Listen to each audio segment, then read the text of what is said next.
साहब के पास गया और मौलवी साहब का मैंने चरण स्पर्श किया, उनका पैर छुआ। मैं अपनी जिंदगी का एक उदाहरण आपको देना चाहता हूं। मैं गांव में प्राइमरी स्कूल में पढ़ता था।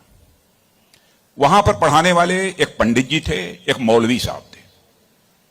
मौलवी साहब पढ़ाते भी थे और फिजिकल ट्रेनिंग जो होती है, फिजिकल एक्सरसाइज, वो भी कराते थे। मुझे याद है कि यदि हमारी एक्सरसाइज ठीक नहीं होती थी तो एक पतली सी छड़ी हुआ करती थी, स्टिक। वह मौलवी साहब कभी कभी हम लोगों के पैरों पर धीरे से मारते थे, प्यार से मारते थे, डराने की कोशिश की, ताकि मैं ठीक तरीके से जो कुछ भी वो पीटी एक्सरसाइज सिखा रहे हैं उसको हम सीख सकें।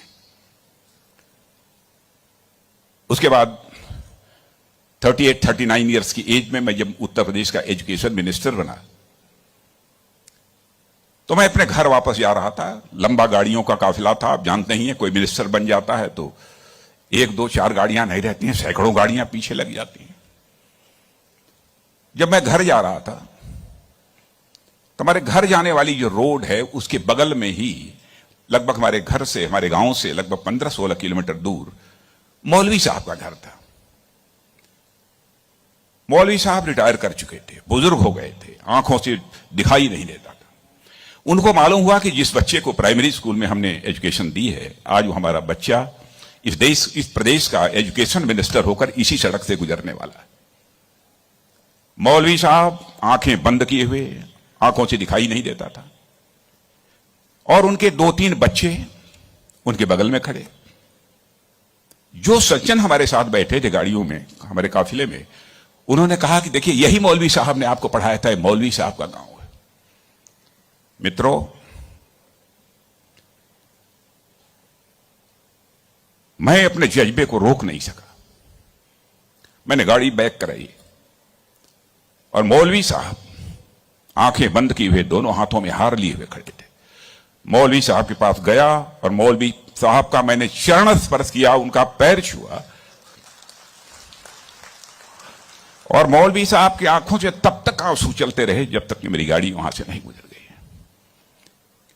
कल्पना करिए, वर्षों गुजर चुके थे, प्राइमरी स्कूल छोड़े हुए, उसके बाद मौलवी साहब से कभी भेंट नहीं हुई थी। लेकिन वह क्षण मैं अपनी जिंदगी में कभी नहीं भूल सकता। मैं चीफ मिनिस्टर भी थे तो आए थे एक बार मिलने के लिए। लगभग 3-4 हजार की भीड़ हमारे चीफ मिनिस्टर रेजिडेंस पर थी। किसी ने बताया कि वो सज्जन आए हैं, वो कह रहे हैं कि मैं तुम्हारे सीएम को मैंने पढ़ाया है। मैंने कहा है, कहा वो खड़े हैं। तो मैंने देखा कि मौलवी साहब, उनके बच्चे उनको पकड़ कर लाए। मौलवी साहब को मैंने बुलाया, बगल में चेयर पर बैठाया और उनका मैंने चरण स्पर्श किया। बच्चों, आपसे कहना चाहता हूं, बहुत लोग आजकल सो कॉल्ड प्रोग्रेसिव्स की मैं बात करना चाहता हूं। वह कहते हैं कि हमारी इस टीचर का वैल्यूज के प्रति जो कमिटमेंट होना चाहिए वह क्या है। डोंट वरी, यह आपका काम नहीं है कि आपका टीचर किस हद तक वैल्यूज के प्रति कमिटेड है, नहीं कमिटेड है, क्या करता है, क्या नहीं करता है। एक काम उसने जिंदगी में किया है कि आपको उसने तालीम दी है, आपको उसने तालीम दी है, इसे मत भूलना।